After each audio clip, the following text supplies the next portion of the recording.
Hey guys, welcome back to a Phoenix Wright Justice for All special. Here's some beautiful key artwork for you to look at, with Larry, who did not make an appearance in this game, to Katie's and my eternal sadness. But he was in our hearts. He was in our hearts, and he's in the anime and in the stage play, and he takes Lotta's place in the final case, and honestly, I think it just works better, but whatever. That's not what we're going to be talking about here. This was promo artwork for when they were releasing the second game on the Wii. Because the trilogy did make it to the Wii, although it was just as picky about the pixels as the DS version was. It was ridiculously picky. So, if you have Windows, then you know about sticky notes. I opened up a sticky note and started typing my thoughts down, and it pretty much ended up into 5 fucking pages with bullet points. But, like, I have paragraphs. Jesus Christ. So that's why this is a whole new episode. Chat can feel free to jump in when they want to. If they want to contribute anything, I ask you to. I will speak for what I know our normal chat members, like Miri and Kazi, things that they have previously expressed. I'll talk about that. Because it's actually relevant here, because this was the case that Mary was referring to when we were talking about Rise from the Ashes. But we're gonna talk about this last case, Farewell My Turnabout, the On Guard case. My first bullet point: I have very fucking mixed emotions about this case. Sorry. No, you are free to chime the fuck in whenever you want. I know, just with the very fucking mixed emotions about this case. Remember, I've been playing this since I was 16. So for 14 years now. And this was remember, this was also the last game I played, because I played the series wildly out of order, because at the time, this was the hardest game to get your hands on. Justice for All was ridiculously expensive. Now you can buy it brand new on Amazon for like $15, $20 sealed. Back at the day, you were lucky to get a used copy for $50 to $60. So there's that. Next bullet point. Shelley is a wonderful addition to the series, bar none. He was a fan favorite in Japan and in the United States. Oh yeah, that just goes without saying. He is so fucking cool. Yeah, like, everyone loves Shelley the Killer, and for very good reason. He was a wonderful addition, and I honestly think he was the best character in that case. Like, new character in the case. Out of, like, everyone. Adrian, Matt, Juan, Celeste, blah blah. Like, he was definitely the best new character. To the point where fans were actually demanding a return. Bullet point number 3. I both like and dislike the kidnapping plot with Maya. This is the 3rd time we've had to bail her out of trouble, i.e. things have gone beyond her control, and it's getting pretty clear where the memes about Maya come from. Because at this point, I was like, I was seeing memes about, like, oh, it's Maya, time for more trouble, like, time for the damsel in distress syndrome, and I was like, what? And then I played this last, and I was like, oh, for fuck's sake, Maya. Yeah. So, I have a love-hate relationship because it raises the stakes, absolutely, and it's very intense. But at the same time, for God's sake, Maya. Like, it's not her fault. The Killer is very crafty at what he does. It's not her fault, but, like, it feels like the writers thought there was no other way to get Nick to do what Matt wanted. I don't know. I have a love-hate thing with it. I hate that, like, it's just like, oh, we need problems for Nick. Have Maya be in trouble, go. It's like Nick can't do anything without Maya being in trouble. And that is a problem for me. Yeah. That is solved in later games and people hate it. They say it's not character, like, they say he has no character development, and I'm like, Well, he can develop without Maya there, so I don't know how he regressed, guys, but all right. But next bullet point. Hot take. Matt on guard isn't a great villain. He is one of my least favorite big bads. I struggled why for the longest time, and I'll be able to pinpoint which character helped me realize that when we get to that game. Out of all 10, remember, we're playing both duologies, but it was only in 2021 that I was really able to pinpoint why I don't like Matt. He has absolutely no lasting impact as a big bad. His shock value is all that there is. The first time through, it's shocking. If you don't know the twist, it's shocking. Replaying it, it's more just annoying than it's just more annoying than infuriating watching him go through his routine. But when we get to the next game, Nick is back to being Nick. He doesn't think about Maya being kidnapped. He doesn't have any moments of doubt in his clients whatsoever. He is back to just straight up being Nick again. And we see, we are still going to see the ramifications of Turnabout Goodbyes, the Von Karma case, Manfred Von Karma case, up until Ace Attorney 4.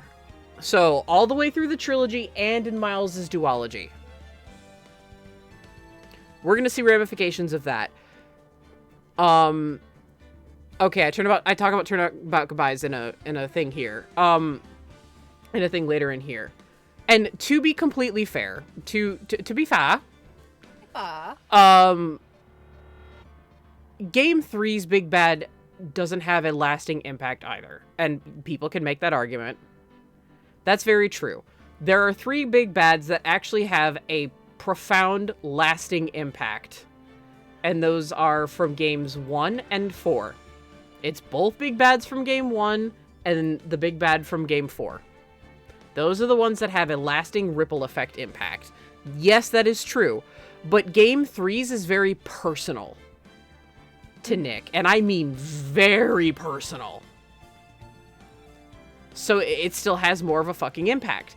Nick doesn't doubt his clients whatsoever. He's just back to being his happy-go-lucky self and believing in his client. And for the rest of the series, you're going to hear that you need to believe in your client wholeheartedly. It's like the On Guard case never fucking happened. Yeah, that Shelly to Killer card, say goodbye to it. You're never going to see it again. No. That actually does disappoint me a bit. That bugs the shit out of me. That makes me angry. I'm just like, really? Okay, let's see. This is why I have bullet points, so I would stop going off of things. The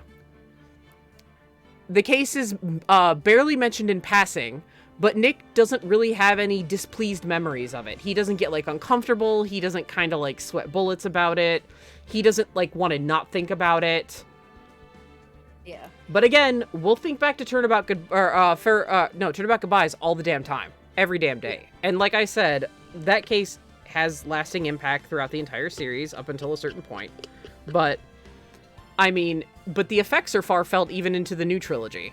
Even into Apollo's trilogy, the effects are felt. By Manfred Von Karma. So, I mean, it's just like, oh my gosh. Let's see. Rise from the Ashes not being mentioned is understandable because it was added in the Nintendo DS version when it was ported to the Nintendo DS. So, of course, there's nothing else in the trilogy really addressing the case or, like, the case itself, the Sky Sisters, or Damon Gant. Yeah, I mean, they do make mention of, that one case after. They do mention that there was one case in between Miles' departure and not Farewell My Turnabouts, but Turnabout Goodbyes. But I think that was actually shoehorned in. I think that was shoehorned in. I think that dialogue might have been shoehorned in. Yeah, because I mean, it was very vague. So, I mean, it is vague. I would have to look it up, and it would be hard to find because Ace Attorney is very niche, but to see if the Japanese translation actually says that. Or if they translated it that way because they added Rise from the Ashes. So who knows if that was their only chance to shoehorn in, hey, Rise from the Ashes happened, that up until characters that we met in Rise from the Ashes come back later. But so like Rise from the Ashes, again, it's understandable that it's not referenced because it was literally DLC. It was added in the DS version. But Turnabout Goodbyes is mentioned again and again and again for its impact, and this is a case that should have had equally as big an impact on Phoenix. Instead, we go back to the status quo. And there's only one other big bad I'm actually more unimpressed by that is a lower tier to me than Matt on guard. Matt's just kind of a chump bitch. Those are my thoughts. Go ahead, Katie. I mean, about Matt, I mean, I don't completely agree, but I don't completely disagree. He is... When you think about this, or at least when I do, when I think about this case, I don't really think about Matt. I think about To Killer. But that's the thing, is you think about everything else but Matt, right? Yeah. And that's kind of my point. When you think about 2-5, who do you think about? 2-5. Or not 2-5, sorry, 3-5. Case 3-5. Okay. Yeah, crazy ass bitch that we're gonna face off with. Yeah. What do you think about when you think about 1-4? Von Karma. What do you think about when you think about 1-5? Can't. What do you But think? that's also my bias there. What do you think about when you think about 4-4?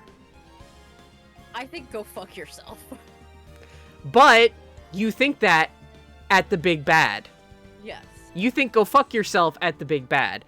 What do you think of when you think of 5-5? I just get sad now, okay? But why is that? Because someone died who didn't deserve to die. And why is that? There's a crux to all of that. Because fucking big bad. And what do you think about when you think about 6-5? Street Fighter. The big bad. Street Fighter. The big bad of 6-5 has a costume change, and that costume looks like they belong in fucking Street Fighter. And I'm just like, what the hell? They're not a bad big bad, and that is not the big bad that I'm actually more disappointed by. I replayed 6 again very recently, for the first time since playing it in 2016. Not for lack of disliking 6, but just because life's a bitch.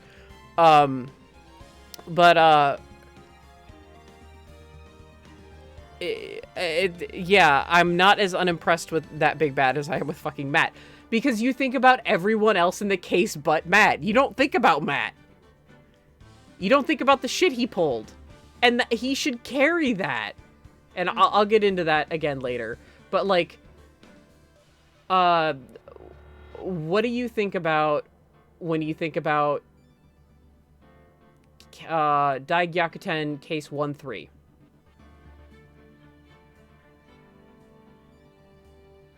Or episode 3. I don't think about that case. Yeah, you repress it. Because why?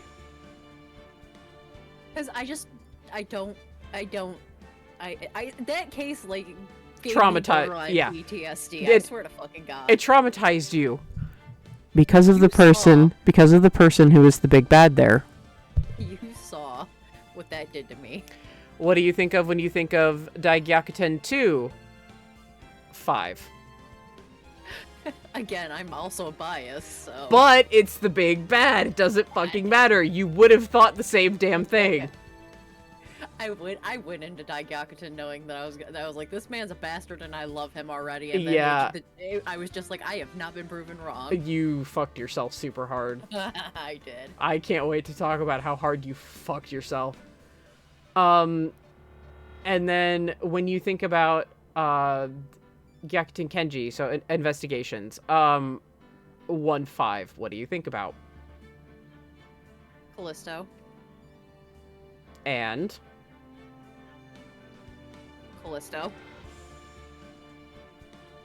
I really don't think about the other that big bad that much. Really? You don't think about Santa? No, not unless I'm like actively thinking about it. If I just think about the case, I think of Callisto. Okay. That's fair, but Miles also has 2 big bads per game. Yeah. What do you think about when you think about Gyakuten Kenji 2-5? I think about one of the worst people to walk the face of the planet. One of the big bads. The one who takes a look at Manfred von Karma and says, bet. He does. So, Damn. so you're telling me, and you've been honest. You're not just answering with big bads. You are being completely honest. Yeah. Okay. I want to make this clear. I'm not like feeding you lines to be like, oh, see, there's my point. Because yeah, I even said 4-4, and you were like, go fuck yourself, and I'm like, okay, well, I know what that means.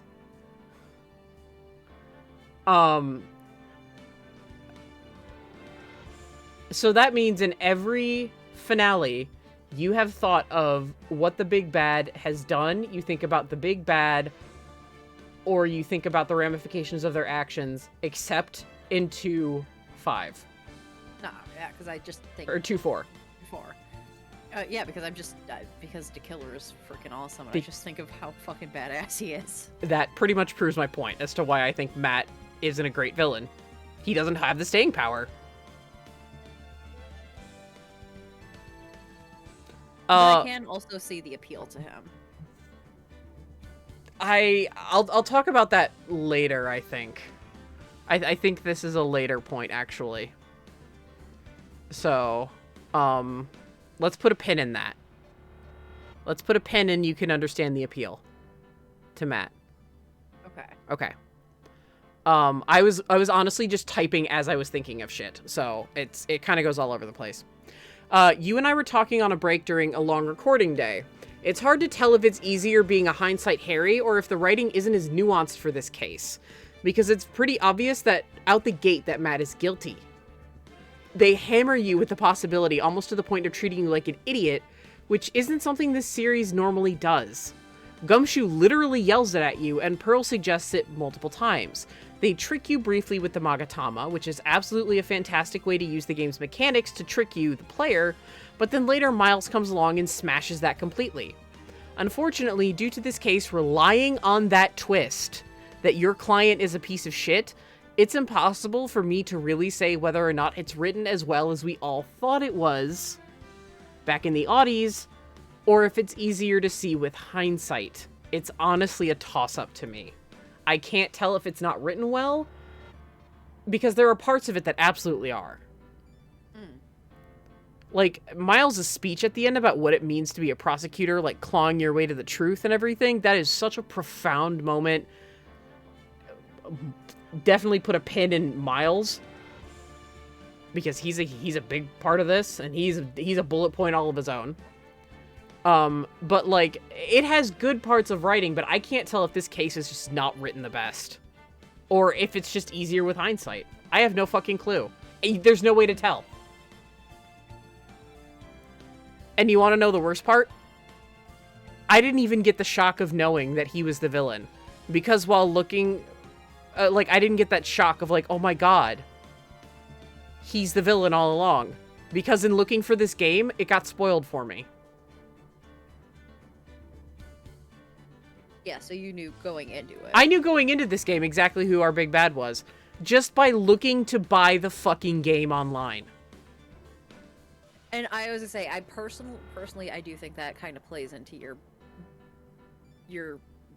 I don't know, not bias, but No, it's a bias. It's a bias Yeah, that I think he sucks. Yeah, I think it's a bias. That's definitely a bias. Yeah. That's 100% a bias.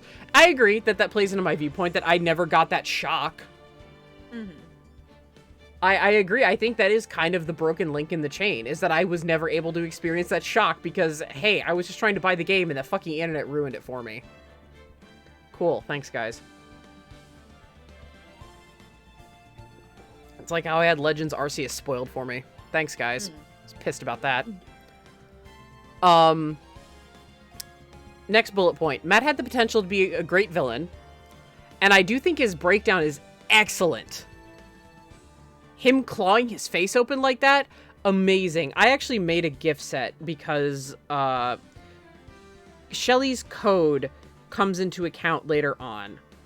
And in Miles's duology, and Miles is reminded of what happens to D-Killer's clients, but he doesn't think back to it. But I made an image set where it's like, you know, like there's like the dialogue and like, you know, like what happens when, you know, like D-Killer is betrayed. And I went and I spent forever fucking around in Photoshop making that entire thing black and white except for the blood on Matt's face. And then it flashing back to Edward saying, "Indeed, I do." So that breakdown is excellent. It's a very cool breakdown. Him screaming that he's guilty and clawing his face open. And his way of manipulating Nick in the moment is awesome. The problem is that we're more told than shown Matt's real nature. We're told he did all of these terrible things to Celeste, but he doesn't get a chance to flex on Nick like he should. Given the circumstances, it's understandable, but it was a case that shot really high and, in my opinion, failed to deliver.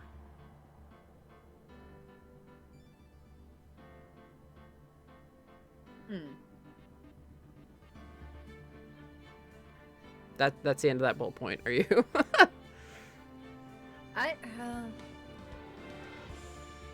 It's hard. It's hard. It is hard to tell because I can't really give you an answer one way or another if it missed it or if it didn't. It's hard. It's hard because you're like, what else could they have done? You know? Yeah. It's hard because they shot that high. It's kind of the problem that they ran into with 6. They shot really high with 6, and they were lucky because they were able to land on their feet, but they've got to reel it back. They've got to reel it back and make it more down to earth and more personal because they've been shooting higher and higher with Apollo's trilogy, and they've got to reel it back and go the route that 3 did. Take a similar route, make it personal. Or it doesn't even have to be personal to the person. It can be personal in the way that Gant was personal to Miles.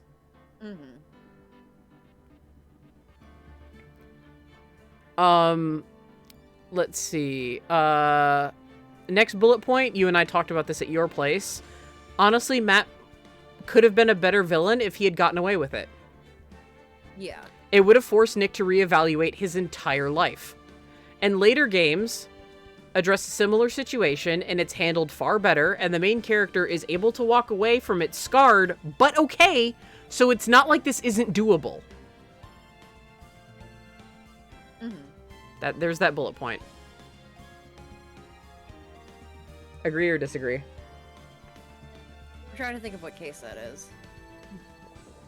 Let me DM you. Well, no, I'll tell you. The one you fucking repress. Oh, yeah. There are major... That's why I don't remember, is because I legit repress it. I was not joking when I said that. Oh, I know you do. There are legit consequences to that case. Yes, there are. And that's why I don't forget that case. That's why I love that person and argue that they are the big bad of that game, even though they're not in the last case, and it kind of breaks Ace Attorney formula, but I think that they're the big bad because they do a lot in one fell swoop. Yeah, we'll talk about that when we get there, because oh boy, you get to relive a lot of trauma. I really don't want to. We're gonna do it.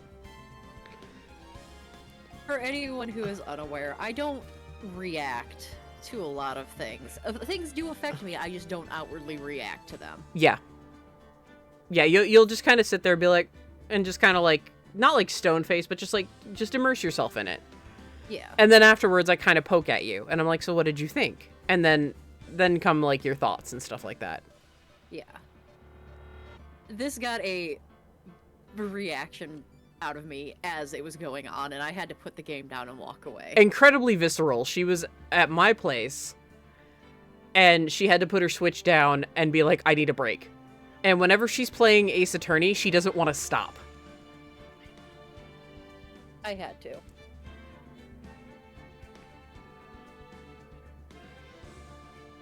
Yeah, even with the last 2 cases of Daigyakuten, you still powered through it. Even though I you, didn't want to. yeah, but you did. But that other case, you had such a visceral reaction to it. You put it down and you had to walk away. Yeah. So, I mean, they did it later and they did it better. Yeah, they did. So, next bullet point. The case is fun and hot-blooded in the moment. But after the dust has settled, it loses its momentum and weight. Some other final cases are also absolutely like this. And we'll be sure to point those out too, but this one is so famous in the Ace Attorney community. This one is so famous in the Ace Attorney community. You cannot swing a dead cat without hitting somebody who has feelings about Mad on Guard, whether it's good or bad. Yeah. You just can't. No. There is a lot of... People have a lot of capital T thoughts on Guard. Yes, they do. Oh my goodness. Speaking of cats. Hello, baby. Hi, baby. Don't swing your cat. I will not swing my cat. She is being a sweet girl. I would never swing my cat anyway. Yes. You go, baby. On that bullet point, it was all I was inundated with when getting into Ace Attorney was 2-4. That when I said that this case was just okay, instead of absolutely loving it, I was proverbially shaken by the shoulders and asked why I didn't think that this was the most intense, amazing thing to ever grace my DS screen.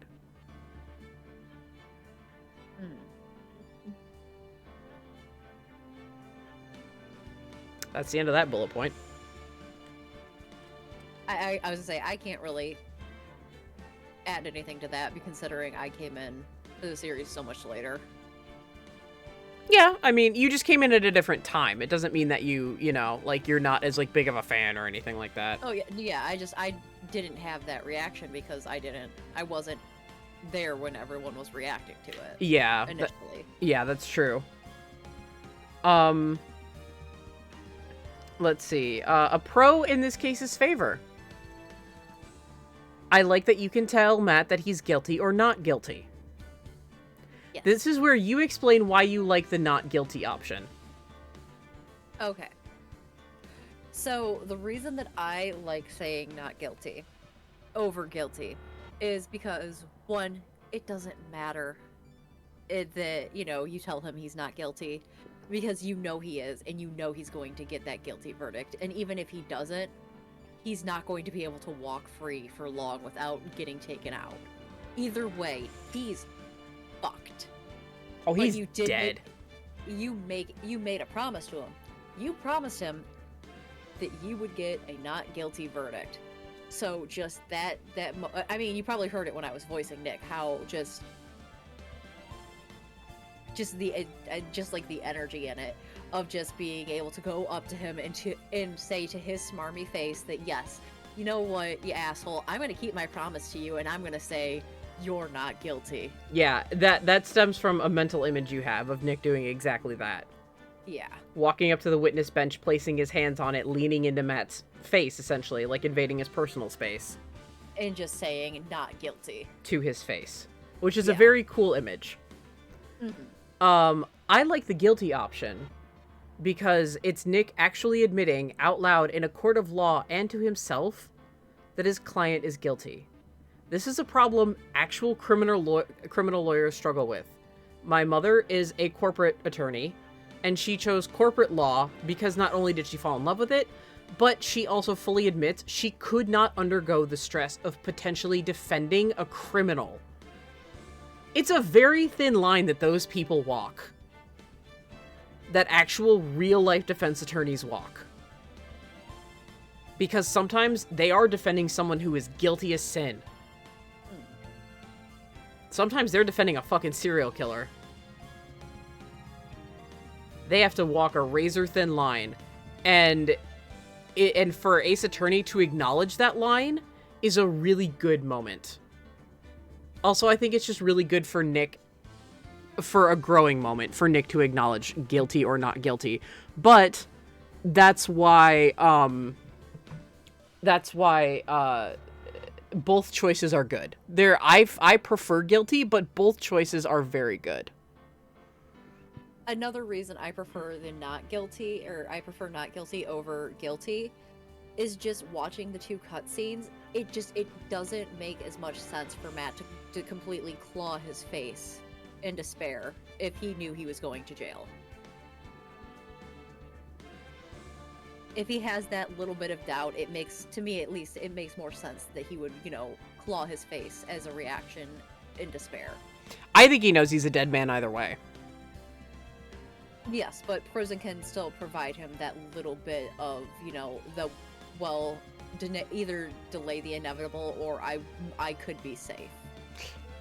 See, in my mind, if his thought is if he goes to prison, if he's not taken out by the killer, he's going to be taken out by somebody else because he's a weak little bitch. Think about other people that are on death row in general pop. Yeah. If the killer didn't get to him, someone else would have shanked him in the showers. I don't know if they would have shanked him. I think he would have been someone's bitch, though. I mean, either way, it's not a life he wanted to live. No. So I think that adds to the. I think it makes sense because not for On Guard, but as a growing moment for Nick. But I mean, there is also kind of the added desperation of I just don't want to go to prison. I don't want to go to prison. I don't want to go to prison. Oh my God, what's gonna happen to me in prison?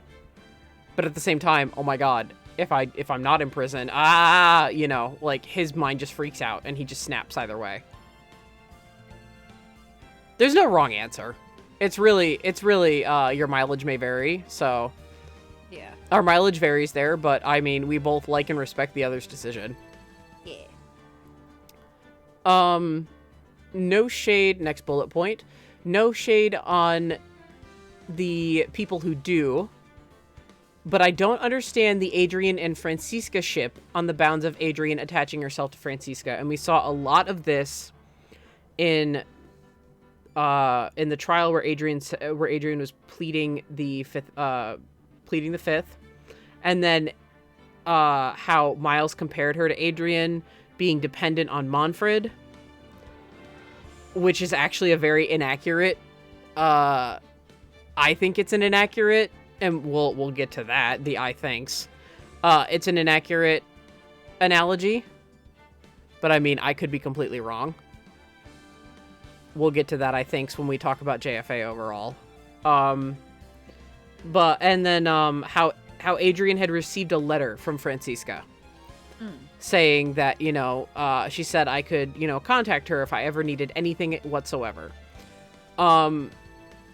A huge ship to come out of Game 2 was Adrian and Francisca, and for a really long time, that was the dominant ship. And I don't understand it on the bounds of Adrian attaching herself to Francisca. Adrian's mental illness, because it is a mental illness, is very severe, and she needs intense help for her codependency. You even said you know somebody who has this problem.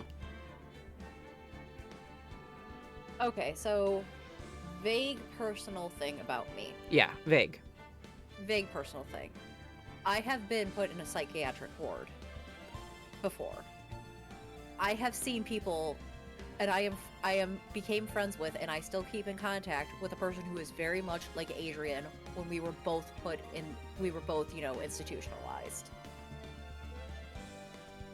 It is very serious and it is not something to be romanticized at all. It is terrifying, and the people who do fall into that get seriously hurt. That's why she was in there. It's because she was so codependent that when the person broke up with her, she tried to fucking kill herself because she couldn't live without them. Just like Adrian tried to kill herself after Celeste died. Yeah. it is not something that love can fix. And that is like that is a reason why I don't like the ship either, is because this is something very serious, and it is not to be taken lightly, and it's not something that, oh, love cures everything. Not at all. It's serious and it's terrifying.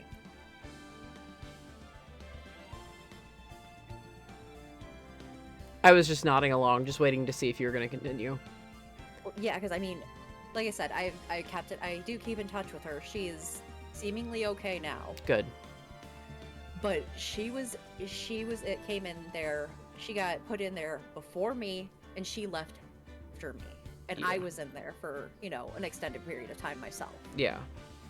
So she was in there for a good chunk of time. And that was how that it took that long for her to be evaluated, because, I mean, for anyone who isn't aware, after 72 hours, you can try to sign yourself out, but you have to get a psych evaluation for them to go, okay, yes, we agree with your evaluation of being able to sign yourself out, or no, we are now going to be holding you because you are still a danger, and we are implementing, I can't remember exactly which law it is, but they are legally bound to hold you.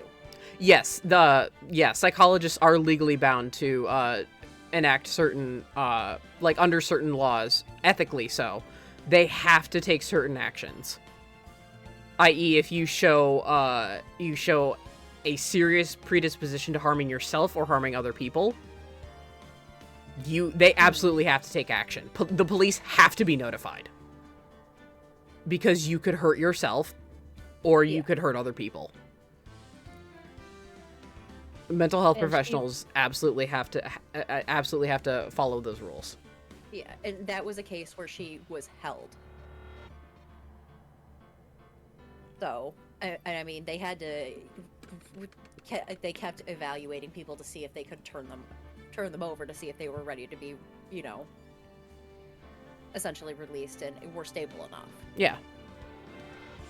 But yes, that's my feelings. Okay.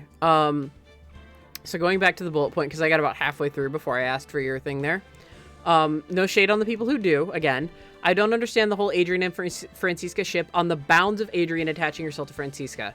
Adrian needs actual intense help for her mental state of codependency, and Francisca's confidence is also a huge facade for how she really feels, shown to us in the very last cutscene at the very end of the game. Inside Francisca is a little girl following after her big brother and her father. She's a girl who feels left behind in their shadows. She is just as lost as Adrian is, and I think that's what they were trying to portray by having Miles compare them. But I don't think it was an accurate translation. Yeah. Or an accurate comparison. Shippers who are willing to delve into this ship and its intricacies should definitely be applauded, because there is so much to unpack in both women's lives. If you as a fan who ship these two, and again, ship what you want to ship. And if you want some cute fluff, you can write some cute fluff. But if you are someone who really wants to sit down and explore Adrian's condition and explore Francisca's state of feeling like she's a little girl who's, chasing after two people who will never care about her, which is blatantly untrue in Miles's case. He very obviously cares about her. Then good for you, and I am so dead serious about that. It takes so much to sit down and analyze and research and do everything for that character. But using love, I agree with you, and you said you said exactly what I had written here, essentially, just in a different way. Using love as a cure-all for both women is not healthy.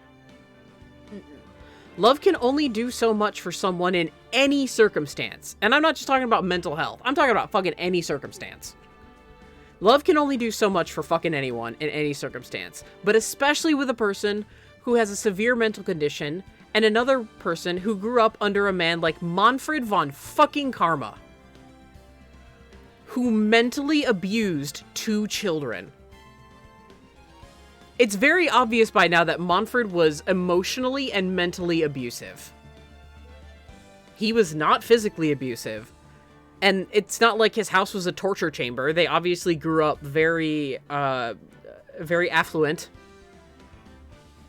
Miles actually took a step up in society. We will see later that Gregory was, like, is a man of higher, standing, but, like, think about what Miles was wearing as a kid. Look up official artwork of child Miles. He's wearing, like, middle-class kind of clothes, upper middle-class kind of clothes. And Gregory, and, like, defense attorneys are just known not to make as much as prosecutors, period. And Gregory has a small office, and it's canon that he worked a lot. And so Miles actually took a step up in society money-wise. But I bet you he would trade all the money in the world to see his father again. He would trade all of that money to see his father again. On the flip side, he would be leaving his sister alone. And I don't think that's something he could stomach either. Leaving Francisca alone, I don't think he could stomach it. Yeah. He cares too much about her. But, so they didn't, it's not like they were left wanting. They grew up very affluent. They were given the best clothes, the best schooling, especially if Francisca was able to debut at 13 years old. Mm-hmm. And, like, correction, she is a genius. She was able to prosecutorially debut at 13 years old and win her case. And she was on a fucking 5-year winning streak. Mm-hmm. So, yeah, Francisca's a genius. But it's very obvious that the two were emotionally manipulated and abused and mentally manipulated and abused. It's very obvious in how they act. They don't show affection for each other. They have a different kind of language. Miles doesn't know how to, like, people. And he's always been that way in that he doesn't really know how to people. But, like, when you see him in the first game, he is so emotionally stunted. He doesn't even know how to say thank you to somebody.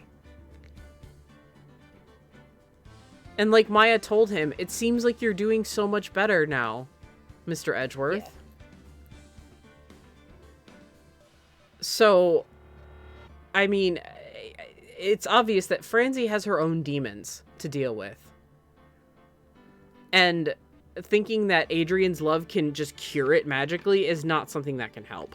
But if you want to approach this ship with kind of the... I'm not hating on Francie and Adrian shippers. If you want to approach this ship with, like, kind of the intensity it kind of needs, good on you guys. I think that's really awesome. And I'm not here to judge anybody on their ship. I mean, neither am I. Ship whatever the hell you want to ship. I don't care. Yeah, same. Even if I don't like it, I mean, whatever. Yeah, and I will freely admit that as a ship that it will just turn me off right away. I'm just like, no, thank you. Yeah, I mean, same. But, I mean, honestly, if there was a fic that actually dives into it and explores everything, I'd give it a shot. I'd give it a read. So if anyone actually knows a fic like that, link it in the comments. Or tell me the name of it and where I can find it. I'll give it a read. I'll go for it. Final bullet point about this case. This isn't a bad case, and chat, being Miri, has already pointed out how mechanics-wise it's very well done. And her point as to it being very well done is essentially how it gathers an ensemble of characters. And everyone working together to make something happen. To make... it's not just Phoenix on his own. It is the combined efforts of Phoenix and Maya channeling Mia, and Pearl channeling Mia, and Mia helping where she can, and Miles helping where he can, Gumshoe helping where he can, Francisca helping where she can. That's a very difficult thing to balance. Usually when you bring together an ensemble of characters like Avengers style, it can either go into like this kind of cheesy action movie kind of thing, and it doesn't really have a lot of character depth, or it can work out very solidly. And mechanics-wise, this worked out really solidly. Everyone came in when they were supposed to. They delivered. They either left or, they hung around in the sidelines to keep helping. Like, everything that happened with our ensemble cast was very natural. But, for me, this is still a visual novel. And it is classified as a visual novel. Still. It is still technically a visual novel. I know you think otherwise. It reminds you of the old Nancy Drew games, I think you said. Yeah, a little bit. But it is still a visual novel in the story. And the main it is still a visual novel. And the main focus on visual novels is the story. Well, there are absolutely times I fall in love with certain game mechanics, like the Magatama. I like the Magatama, but there are other mechanics that I absolutely love that we will see in later games. So it's like, while I absolutely fall in love with game mechanics, the story needs to carry this narrative and deliver it well, and it just doesn't quite deliver the lasting impact necessary. Keywords being lasting impact. It's treated very much like a be-all, end-all case. But in terms of the main 6 games, it's one of the weakest in how it holds up outside of the moment.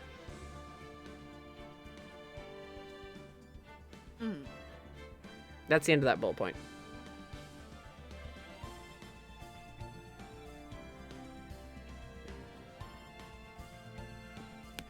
I mean, yeah.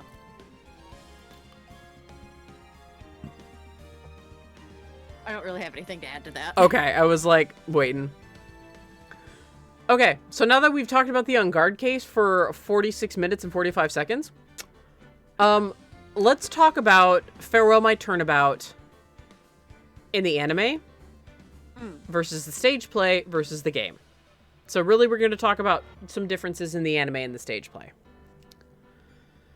And again, this is kind of jumping all over the place. It's mainly about, the anime and the stage play because you've seen the game. The anime and the stage play both have really strong moments, but overall both whiff so hard and miss the point of this case entirely. Yeah.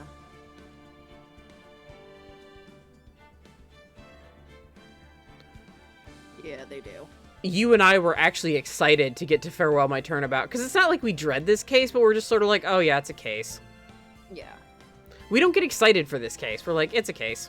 I get excited for Edgeworth coming back. Like, I don't sit here and be like, everything about Farewell My Turnabout like I am with Turnabout Goodbyes and the end with Bridge to Turnabout. In this trilogy. And Rise from the Ashes. I don't sit there and like vibrate. I'm just like, oh, it's another case. It's the On Guard case. Woo-doo. And you're just like, yeah, it's the On Guard case. Yeah. Here we go. So, like, we were actually excited to see the anime's adaptation on it. A pro for both the anime and the stage play. Celeste is Adrian's sister instead of her mentor.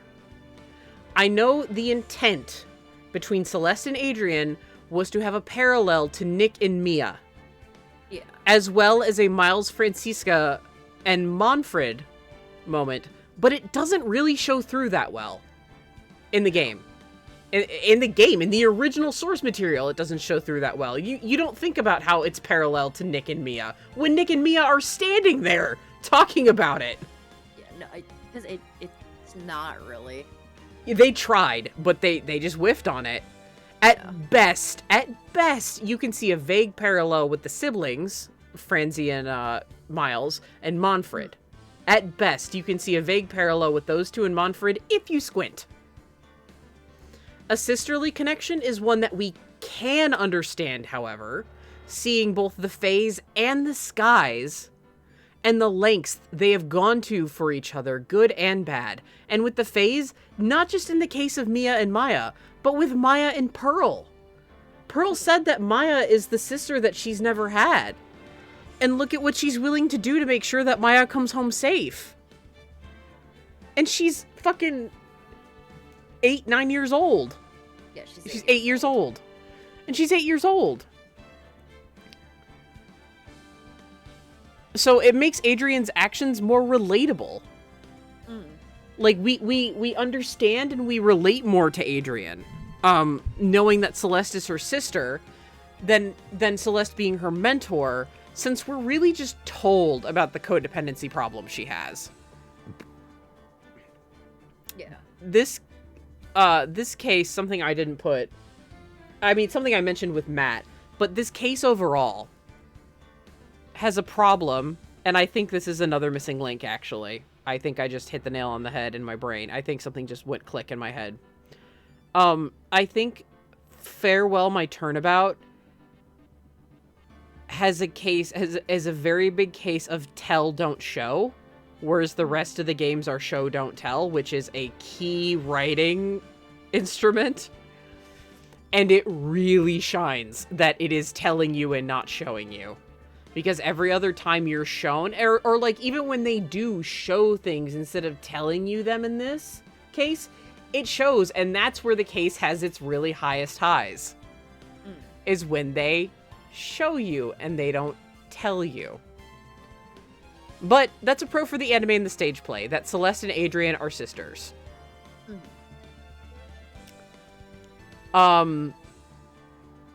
What do you think about them being sisters versus mentor and student? I like it a lot better. Yeah, okay. Anything like sisters, cousins, anything with like a more familial tie, it gives it more of an impact. Mm. I don't really have much to add on that. And impacts, you might say? I will strangle you. I know where you live, and I know where you sleep. It impacts things? And I know how to get into your house. Yeah, you do. Next bullet point. Before I die. Big old con for the stage play. We don't have the background of Miles being gone. Like, being quote-unquote dead. He has just been investigating the killer overseas. And it makes him seem far more haughty and holier than thou than a Miles who has gone through so much just to find out his place as a prosecutor. He's just been gallivanting on a year-long worldwide chase after the killer just so he comes off like a fucking douchebag rather than someone with a new perspective on life itself. Mm. And you were the one to point that out. Yes, I was. I was very mad. I was not the one to point that out. I had capital T thoughts on that. Yeah, and you think I would be the person to point that out because I'm like the Miles Edgeworth fucking simple here. But nope, you were the one that looked over at me and went, there's a fucking problem. Yeah. And I paused the play and you told me and I was like, oh my god, you're right. Yeah, I was mad. That's a big con for the stage play. Yeah. Next bullet point. Franziska is criminally underused in the stage play and her actress is absolute fucking fire. Oh my god, yes she is. And it should be a crime. And she came back in Turnabout Gold Medal and she was great, but that was such a ridiculous play. It felt like a fucking fever dream. Mm-hmm. It didn't feel like an Ace Attorney case. No, it did not. But she was still fantastic throughout. Yes. She embodies Franziska so well. She plays Franziska so well, and it's so good. There is, however, a fantastic moment where she is shot in the courtroom instead of on her way to it, and Miles books it, yelling her name, skidding to his knees and stemming the blood. It is a very sweet sibling moment in the stage play, so there's a little bit of a pro. Mm-hmm. That was a great moment. Yes. Here's like the biggest fucking con in the anime. At one point in the anime, Matt is sitting there in the defendant's seat, smirking like a stupid stereotypical anime villain where the entire goddamn court can see him, and it's so awful. He gets cocky on the stand in game, sure, but that's near the very end when he's confident he's gonna get away with it. Mm-hmm. Otherwise, he plays up his refreshing as a spring breeze persona. He's a goddamn actor, and the game feels like the only medium that actually remembered that. The source material is the only medium that remembered that Matt on Guard is an actor. Yeah. Because I remember when he started smirking at the defendant's seat, like, on day 1 in court. Day 1 in court. Before the twist even happened, he was doing his stupid-ass anime villain smirk. Yeah. And I remember having this very visceral reaction of going, oh, come on! Like, actually shouting that at the TV screen. Mm. Is that a correct memory? Yes. Okay. No, that was absolutely correct. I was like, did I hallucinate that? So, God, that is a huge con and it sucks. Now for Matt in the stage play. Next bullet point. He's straight up terrifying. He's not oh, God. Oh, God. Oh, God. Yeah. He's not so much a gaslighting manipulator as an outright fucking nut job. And he has a full-on screaming breakdown well before the D-Killer breakdown. Mm. It's pretty scary, but he falls into the same pitfall anime Matt does. Yeah. And that he's just an overdramatic anime villain. But he is terrifying. That was the first time in my life I was actually afraid of Matt on guard. Oh no, he was holy shit. Even I, like, reared my head back a bit, like, what the fuck? Yeah, it was scary. And then it lost its luster once he realized that this was going to be the breakdown instead of him like, he still did the face clawing thing, but it had, like, no impact whatsoever. Yeah. Because he already scared the living bejesus out of you. Yeah. The anime, and as a pro, has a frankly excellent scene between Nick and Miles in Miles's office about Nick's capability as a defense attorney and Miles's as a prosecutor. It's a fairly quiet moment between the two in a very frantic case, and it's a very healing one for both of them. It's based off of the conversation in the police station where Miles says that they are not superheroes, or something to that effect, on day 2 of the investigation. It's when you're in criminal affairs and you're talking to Miles and he's sort of, and he and Nick's, like, halfway make up, like, for the most part make up. Yeah. It's that moment, it's the anime's interpretation of that moment, but they're in Miles's office drinking tea together. And it's just, it being, like, in a quiet, secluded place for a quiet moment, in such, like, a case with such high and frantic energy, was a nice breather, and it was just a nice relief. It was like the pacing of it in terms of the overall case and everything was great. Mm-hmm. I have like A+++++++ to that scene. Chef's kiss, excellent addition.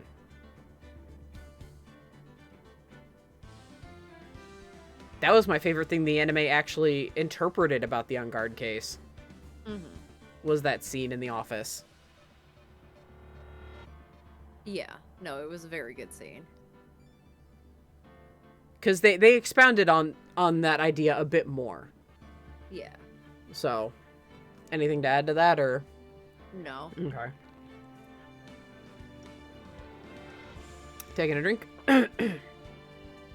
Next bullet point. The stage play focuses a lot on Celeste and Juan and their relationship.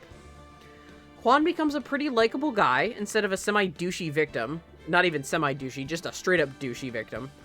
With not a lot of personality. And you really feel for him and Celeste in the stage play. It delves a lot into the idol industry and what happens. And in the play, Celeste actually wrote a suicide note in which she forgives Juan. Yeah, sorry. Just hit the mic. Oh, it's okay. It's a very heartwarming story. Yeah. No, that was probably my favorite part of the stage play, was hearing about their actual story. Yeah. Yeah, and it wasn't that Matt had used her. It was that Matt hired people to, he hired photographers, and then he hired, like, some goons to corner Celeste and, like, kind of force themselves on her. Not sexually, because that was very much the implication, and Kaity and I were shocked at how dark that got. But no, it was not sexual. They clarify that one of them, I mean, it was sexual, but it was not, it was not full on assault. Yeah, it was not full on. It was not full on. I mean, it was still assault, but it wasn't like it wasn't the worst thing it could case be. scenario. Yeah, it was not the worst case scenario, which is what we thought they were implying, and we were like, "What the fuck?" It was that one of the goons kissed her, and the tabloid photographer snapped a photo, spread it around. Matt orchestrated that. Juan didn't care. He said he would stay with her.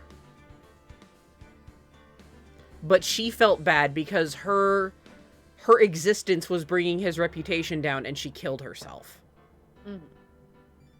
And in her suicide note, she tells him she loves him.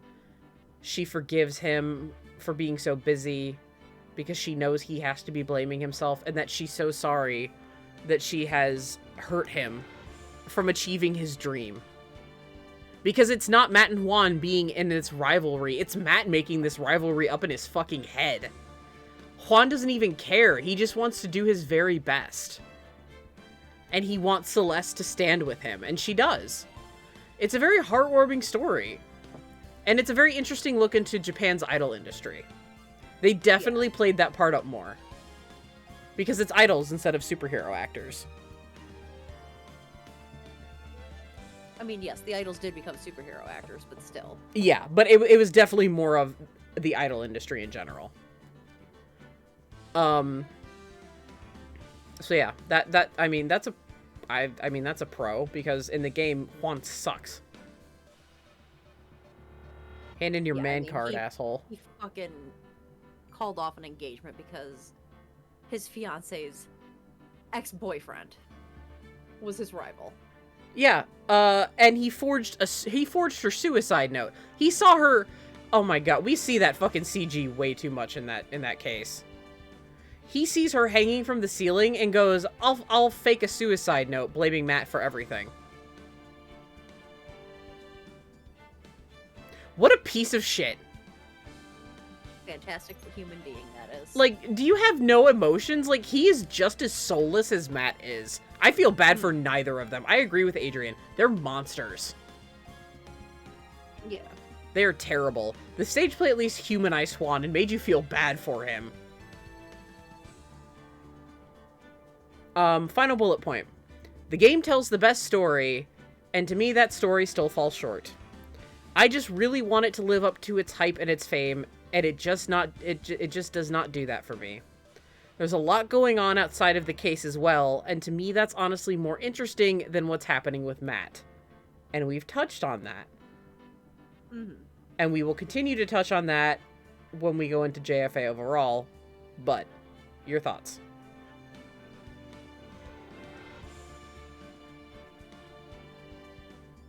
I mean, I have set expectations too high for themselves, but I don't think it completely fell completely short either. It didn't miss it. It missed the mark, but I don't know. I have weird feelings that I haven't sorted out for this case yet. It's very hard. I mean, again, it took me until 2021 to figure out why I didn't like Matt. Yeah. It took me that fucking long. Are you kidding me? It took me until the 20-year anniversary for me to go, oh my god, this is why I don't like Matt on guard. And it took another character succeeding where he failed to show me why. Yeah. So, I mean, criminy Christmas, man. This is a very complicated case with a lot of complicated emotions. Is it a bad case? No. No, no, no. I'm not saying it's a bad case. And you agree, it's not a bad case. I think of the final cases, it's one of the weaker ones. Mm. When the dust settles, in the moment, it's very hot-blooded and very heart-pounding. And I didn't want to do Matt any injustice. I wanted to go into this giving Matt 100%. I really did. Because knowing that I think that... And I mean, Kaity knew this, and she still let me have Matt. And remember, she would have rather played Acro because I don't like Acro that much. So, knowing how much I really don't care for Matt, and I think he's just a little bitch, how do you think I did as Matt on guard? Just be I mean, it's Katie. If for those of you who don't know, she's straight up with me always. I was say I did tell you I really I really like your true Matt more than like your surfer dude Matt. I thought that was excellent. Cha. But I mean, surfer dude is just kind of meant to, you know, be this meek thing anyway. Yeah, exactly. So yeah, so how did I do? Did I sell Matt on guard, or did it come across like I just didn't give a shit about this character? No, you sold him. Okay, that was my concern. I wanted to sell him. I definitely wanted to sell him. So, thank you for trusting me with Matt. Yeah. Okay, now on to JFA overall. We're in the final category here. That only took about 20 minutes. I mean, that was the smallest part, though. First bullet point. This game is incredibly polarizing. You fall into 3 categories. You love Justice for All, you hate Justice for All, or you're in an It's Complicated Facebook relationship with Justice for All. I personally am in an It's Complicated relationship.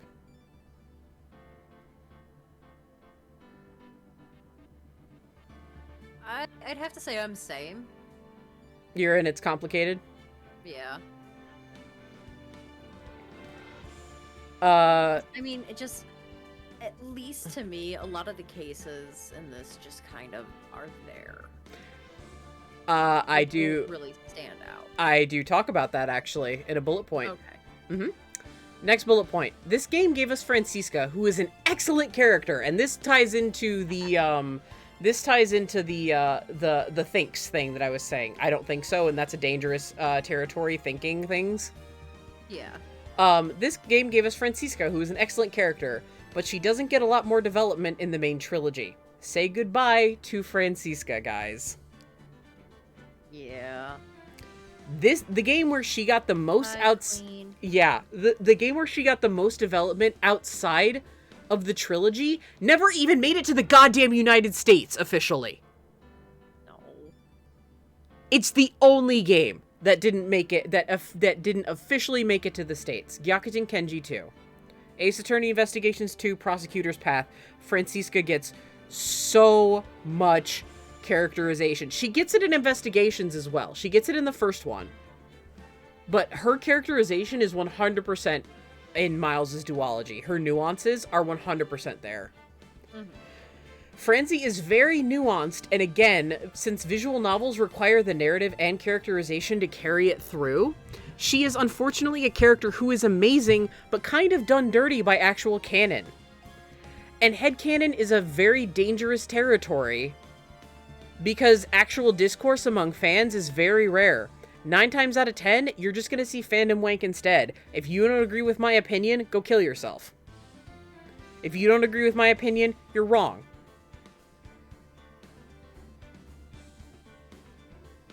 Yeah. I'm sorry, most of the fandom. I don't see Francie as a lesbian.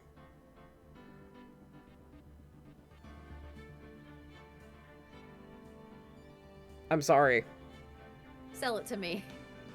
Yeah, exactly. Sell it to me. Don't just be like, yeah, she's a lesbian. Sell it to me. Don't just be like, oh, well, she's got short hair and a whip. That doesn't mean shit.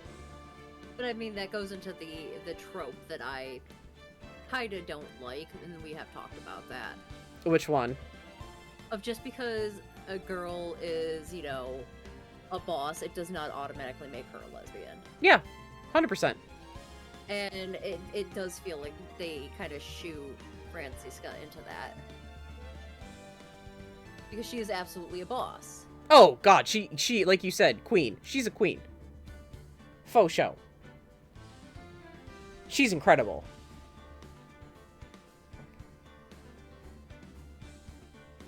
But yeah, I'm sorry, fandom. I don't think she's a lesbian. Sell me on it.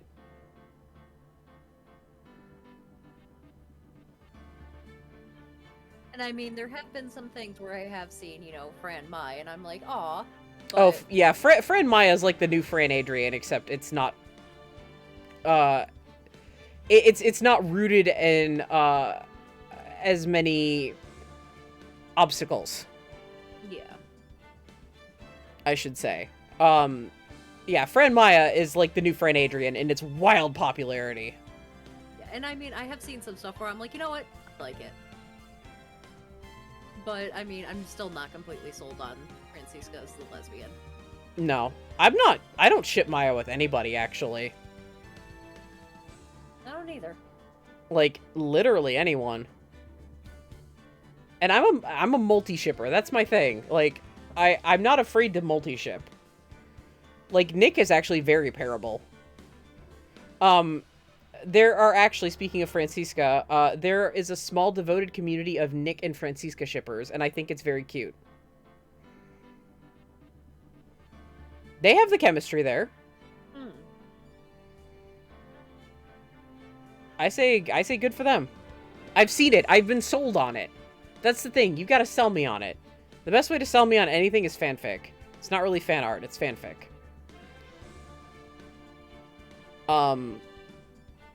So, yeah. Headcanon is just a dangerous-ass territory, and Franzi is just done dirty by canon. Sadly. She is a character who is dominated by headcanons, and that is kind of a sad thing considering she is a main character.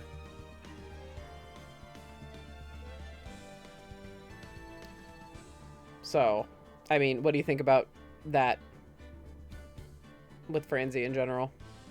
I mean, yeah. Just kind of agree? Yeah. Okay. Bullet point number 3. Pearl is an amazing addition to the main cast, and we will continue to see her flourish. Oh, Pearly. She also brought the Magatama, which is a cool new mechanic other than just sleuthing your way through. It adds an extra layer of intrigue to the games. I love the Magatama. Yeah, the Magatama is your favorite mechanic, bar none. Yes. Absolutely. I love the Magatama. And you love Pearl. Oh my god. There's only one character that trumps Pearl for you. Yes. And we have not met them yet. Pearl is fucking precious. She is fucking precious. I love how much you love Pearl. It makes me so happy. She's also going to kill me. I know. Oh my god. Whenever we were watching the anime and Pearl showed up, Kaity literally would just keel over. She would just double over and be like, "Ah!" So fucking cute. I just want to squish her cheeks. She is adorable. Next bullet point. The introduction of Morgan Fay is very important, and the first time through, you really have no idea how important it is. No. We've mentioned before how she's a puppet master more than an actual player, but she's a very good, subtle character.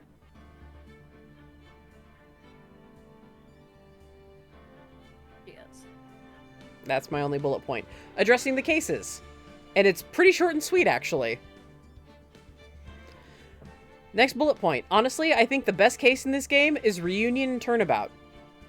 That's where Maya's accused of murder, again. Yeah. It's the one that feels the most Ace Attorney, the most like an Ace Attorney case with equal amounts intrigue, zaniness, and pathos. Turnabout Big Top sure as shit tried and did not have it. Same with Farewell My Turnabout. Farewell My Turnabout frankly just doesn't feel like an Ace Attorney case.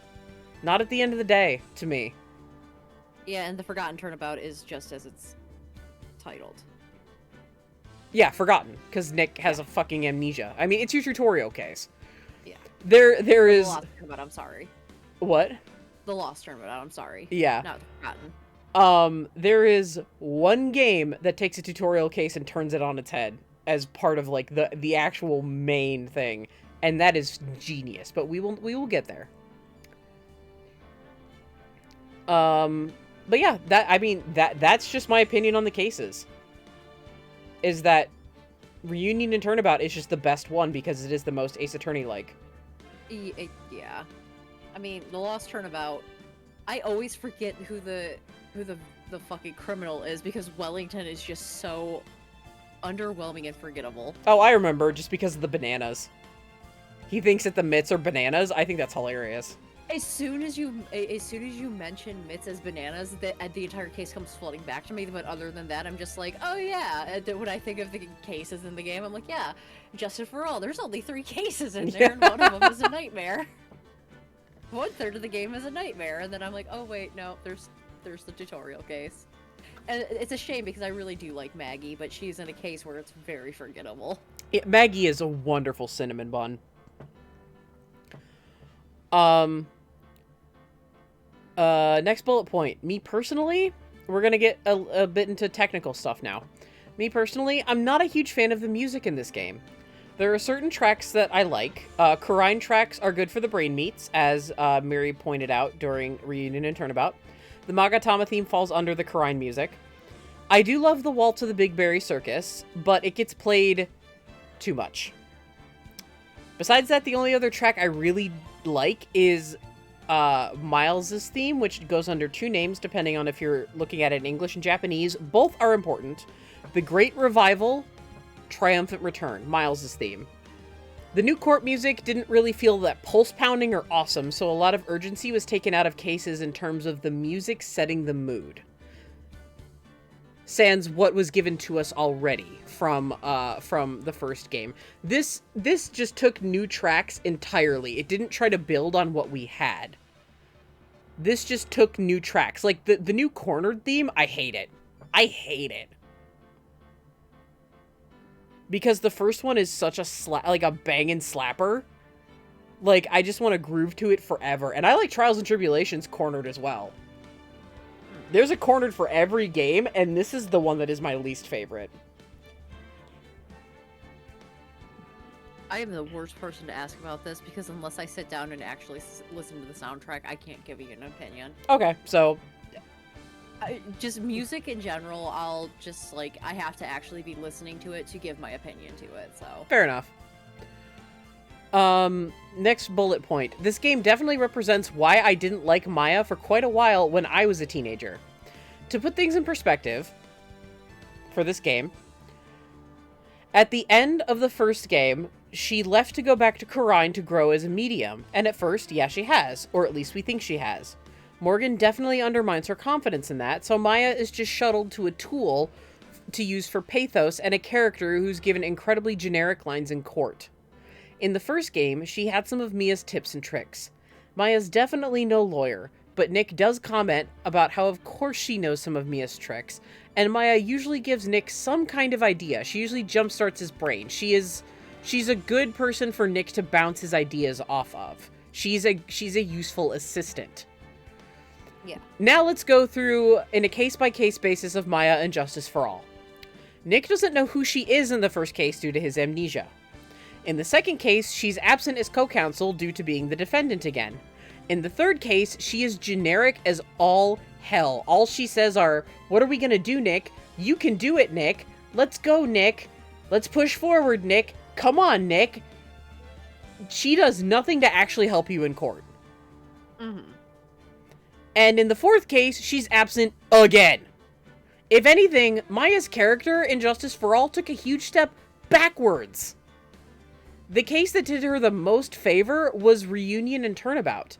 The rest of the game, she just exists as a scrappy, semi-annoying sidekick instead of Nick's little sister figure, or co-counsel or assistant. It completely invalidates why she went back to Karine at the end of the first game. Mm-hmm.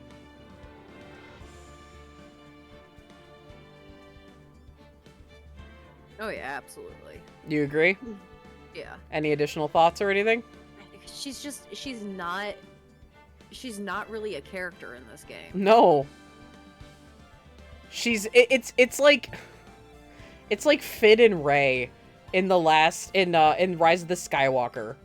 It's just how Finn yells for Rey all the time. Even if you like the movie, y'all got to admit that Finn spends most of his time, he spends about 80% of the movie screaming for Rey. Yeah. This is exactly what happened with Nick and Maya in Rise of the Skywalker. All he does is yell for Maya. For most of this game. Yeah. And we He's can not yelling for her, he's yelling at her. Yeah, exactly. Either way, he's yelling. And it's just like, I mean, and that, like, really, that's the Maya that I saw when I was a teenager. As I grew older, I was able to see more of Maya's nuance and how fantastic and amazing and wonderful and lovely she is. And I love her. and I will throw hands at people who don't like Maya. They're allowed to their opinion, but if anyone really wants to throw hands with me, I'll throw hands. If you want to agree to disagree, I'm totally fine with that. But I love Maya. But there was a long period of time in which I could not fucking stand her. I'll be the first person to admit that shit. And this game exemplifies why. So, if we're good with that... Yeah. Okay, let's take the pin out of Miles. The next bullet point. The meat and potatoes of this game is honestly Miles and the ramifications of his actions. How his disappearance and reappearance affect Nick and Franziska, and how Miles himself has changed and grown in a span of only a little over a year. He's no longer a man with an unsure creed. He has convictions he's willing to live and pretty much die for. I've talked a few times in other streams about how a character can be a character in the form of their absence, and Miles definitely fits that role here as well as when he reappears. Part of the reason, and like, let's take that pin out of whatever we were talking about earlier. You were more interested with everything else going on than you were with Matt. Let's take that fucking pin out. Same here. I was more interested in Miles and how he grew and what happened to him and everything. Like, Miles coming back steals the show. Yeah, it absolutely does. But you know what? It's not a bad thing, because if Miles wasn't there to steal the show and give Nick and Franziska that much-needed pathos and push and development, this whole game would have fallen on its fucking face. Miles is the glue that's, like, holding this game together. Hi, baby. Hello. You want pets? So yeah, what do you think about the bullet point of Miles fucking Edgeworth? I mean, yeah, he really is kind of the glue that holds the game together. Because other than that, I mean, it would have just been your biggest issue would have been, you know, the Adrian with the pleading the fifth, because there was no one else that Nick could was persistent enough to be like, Phoenix, sit down, shut the fuck up, he's guilty. They were like, oh, well, he is guilty, but everyone else Nick is so willing to push off, but when it's Edgeworth, he is more willing to listen. But here's the thing, who told Adrian to plead the fifth? Franzi. And why was Franzi there? To get revenge on Edgeworth. Exactly.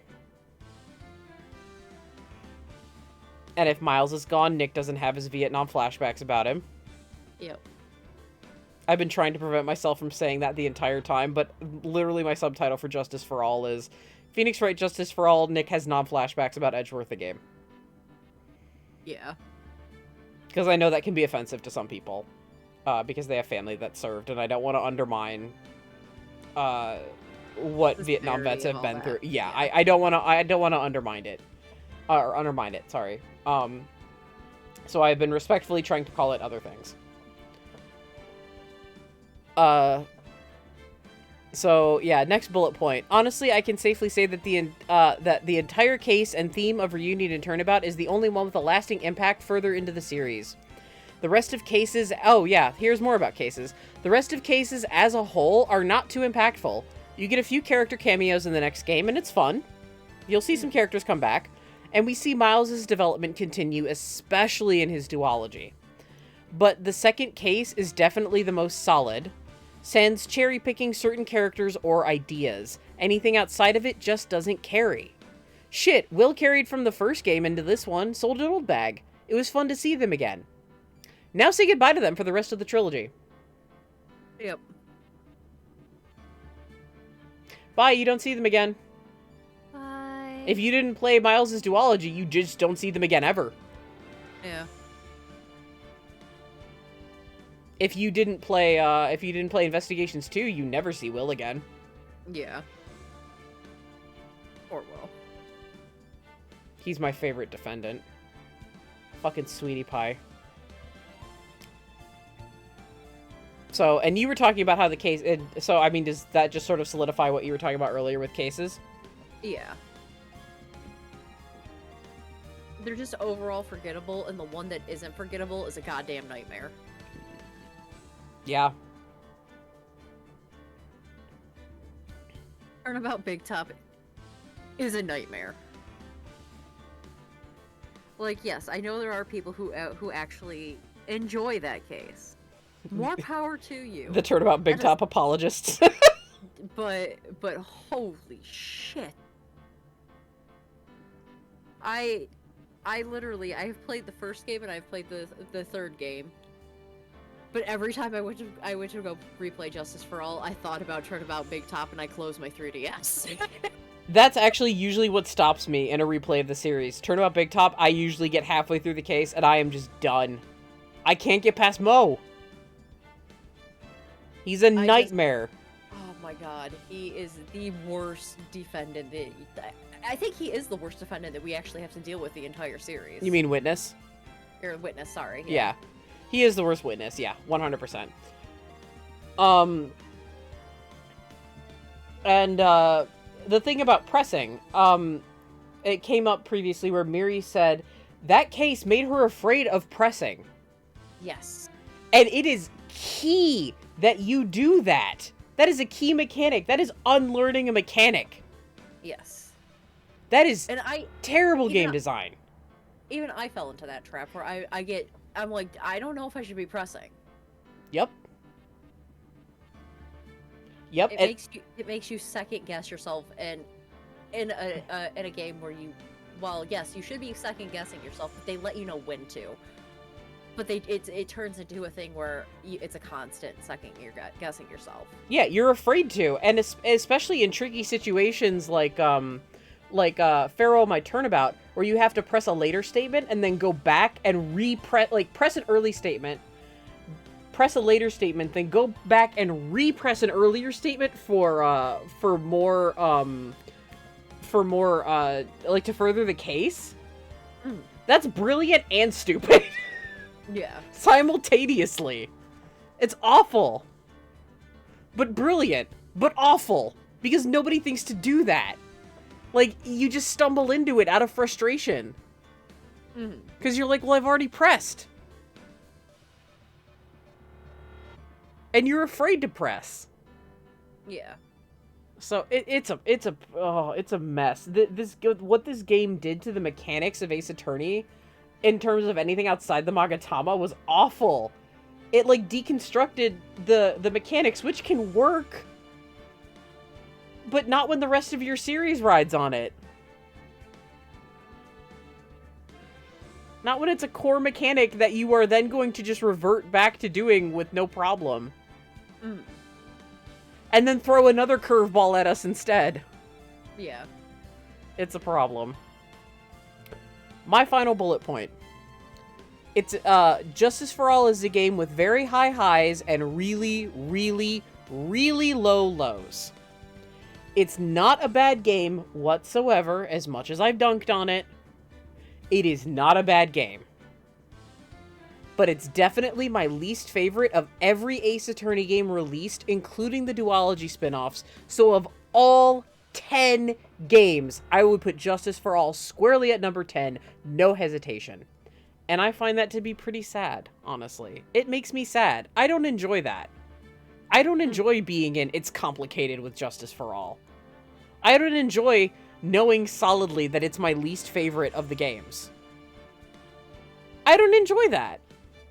Because it makes all the good things in this game feel invalidated.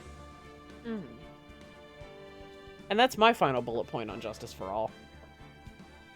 I don't know if it would be at the bottom of my list, but I'd also have to sit down and actually construct a list of my Ace Attorney games from 1 to 10. Yeah. But it's definitely not one that I just I start to just get giddy about just thinking about replaying it again. I'm just like, okay, Justice for All time. It's not like, oh yeah, I can't wait to play for 1, I can't wait to go through this case and this case, or 3, I can't wait to see this character, or fuck the villain of this game. Wow. You're putting 4 above it, damn. That's a hot take. God. I mean, I agree, but that's a hot take. Fucking hate 4. The villain of 4. I don't hate... Yeah, you don't hate 4. Fucking hate the villain of 4. And not because they're a bad villain. No. Oh no, it's because they're a good villain. Fuck them and the horse they rode in on. I hope they run into. I hope they drive into a fucking fucking pole, a street lamp or some shit.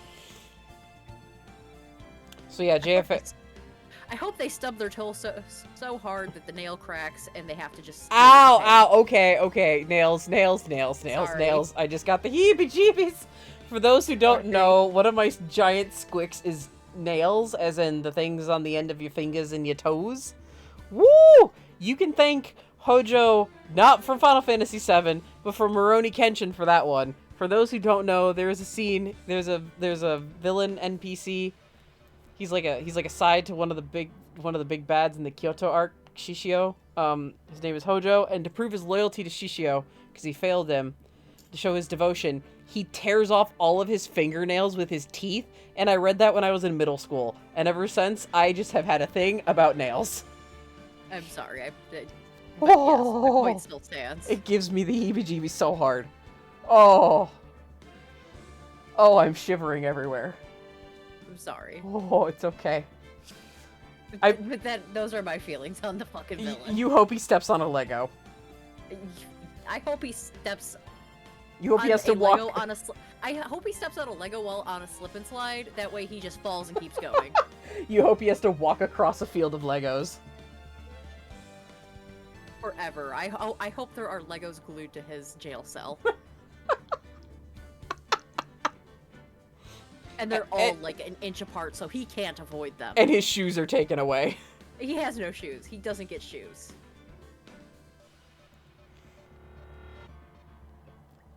And all the little points, they have been sharpened just slightly to be even more uncomfortable. Not to hurt him, but just be even more uncomfortable. Oh my god, it's so funny, because the villain, the big bad she's talking about is my favorite big bad. Fuck him. Oh my god, he's my favorite. God, I hate that son of a bitch. Oh, he's a piece of shit. He's a fucking piece of shit. I know my intense hatred is like a hot take, but I don't fucking care. No, it's not really I don't think it's a hot take because you like him as a character. Yeah, but I mean, a lot of people just adore him, and I'm just like, he needs to be taken out back. God damn it! A lot of people adore Manfred von Karma, unironically too. This is true, and I find that very disturbing. I love the one artist I follow who loves them, but they love him, and they to the point of they're like, I love this man, and I'm going to torture him. I have sent you some of the fan art before. I know you have, but OP, seek help. I say that very lovingly. OP, seek help.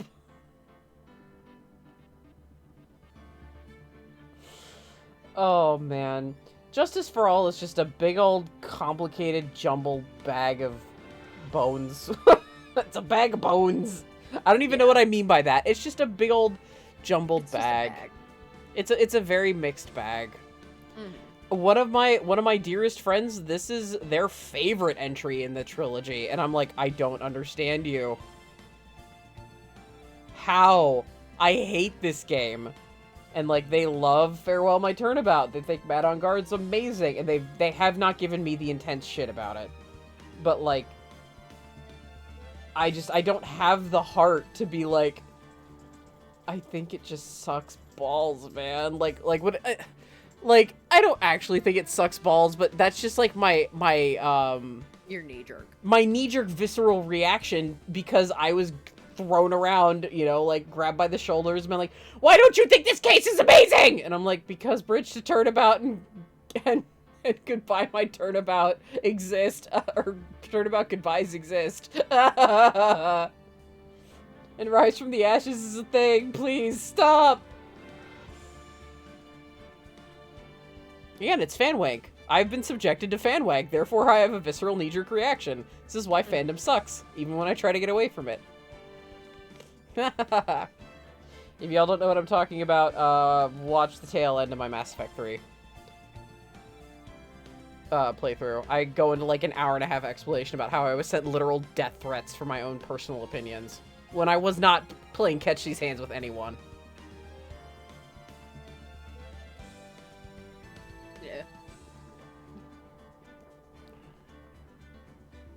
I've had people tell me just avoid fandom. It's not that easy. It's never that easy. No. Avoiding fandom is... It's impossible. Everybody's... It's not impossible. Everybody's a fan of something. Yeah. And they all have takes on it. Yeah. I don't go looking for it. That shit just comes across my fucking eyeballs, and I'm like, damn it.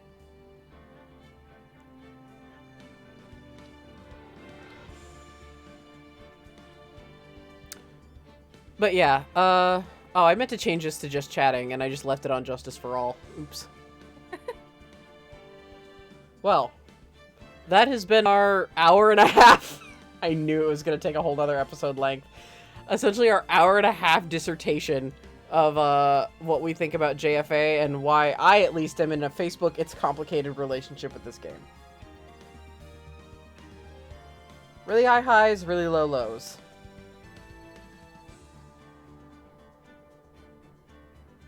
Awesome characters that were introduced in. Francisco and Pearl. Yeah. And Shelly. Yes.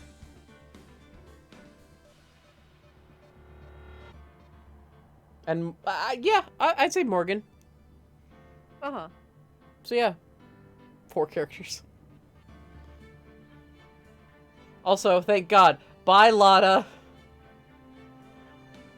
You were so happy. For now. I don't hate her. She just shows up when I don't want her to. I don't hate her, but when she's here, I don't like her. I just prefer Old Bag, man. Give me Old Bag's brand of insanity any day, because at least I laugh. At least I laugh. When Old Bag is around, we just kind of both lose our shit. She invites that. But, like, that's more fun than Lotta just making you go on fetch quests. Oh! That was another point, actually, when I was talking to Miri. A lot of this game is actually playing fetch quests for people.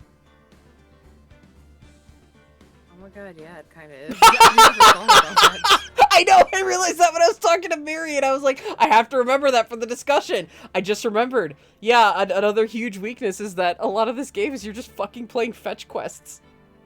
Yeah. Damn. You sound like your mind just exploded. Yes, it did. I never thought of that before. Yeah. Go here, take this to this person. Show this to X person. Miles gave you one half of the report. Now give it back to him. Miles, what the fuck? Asshole. Miles, that is not, I mean, that may be your love language, but Nick's not in the right place for that. Like, come on. No. Read the room, man. Oh, Miles can't read the room. He's so fucking awkward. He's trying. He's trying so hard. Or Miles goes home and is just like, why does he hate me? Yeah, Miles goes back to his apartment like, I don't understand. Why does he hate me? Why is he this angry? I thought he would be happy to see me again. He was so happy to see me every other time. He said he would be waiting for me in court. I'm here. I'm not in court, but my presence is within his vicinity. He was always stammering and tripping over himself, and now he's just yelling at me. I don't understand. He's very angry, and I don't know if I like it. Actually, I don't like it. I know I don't like it. Ah, he gave me a whip for a profound meaning of giving it to Francisca. He knew. It had a very special meaning.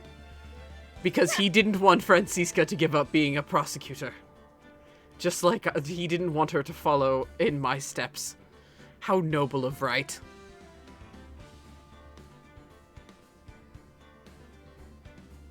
Meanwhile... something about a hotel room, though. That was a little odd. That was quite odd.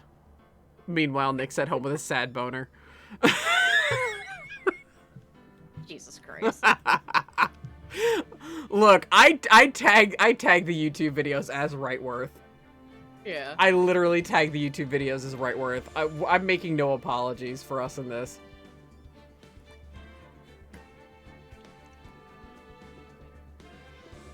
just going with what Capcom gives us, baby. Mm-hmm. So yeah, like I said, like I said at the end of my last episode, this is it's a short break from Ace Attorney. Katie and I will talk about how long of a break we'll need to take, whether it's like a week and a half or so.